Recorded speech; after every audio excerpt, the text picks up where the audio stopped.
Syederalun sebanyak 44 imigran Sri Lanka akhirnya dievakuasi ke daratan oleh petugas pada Sabtu dini hari tadi.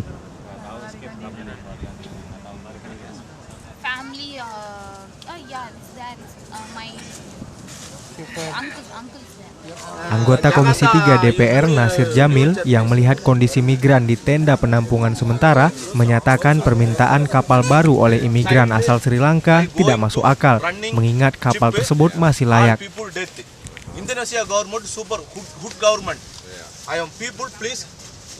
Pernyataan itu disampaikannya di sela-sela meninjau dan berkomunikasi dengan imigran Sri Lanka yang saat ini sudah berada di bawah tenda penampungan, sementara menunggu perbaikan kapal.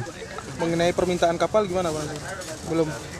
Kalau soal permintaan kapal, saya nggak tahu pasti ya, apakah memang bisa direalisasikan, tapi permintaan itu menurut saya juga tidak masuk akal ya, karena kapal ini juga masih layak untuk dioperasionalkan ya.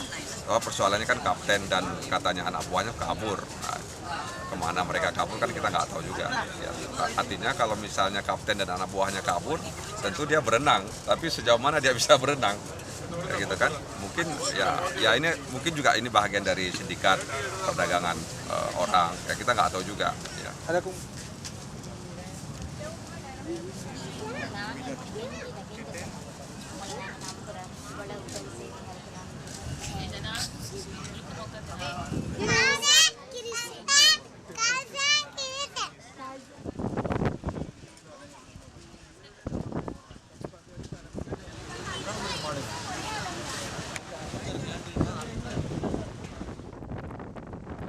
Dari Aceh Besar, Hari Mahardika, Serambi On TV.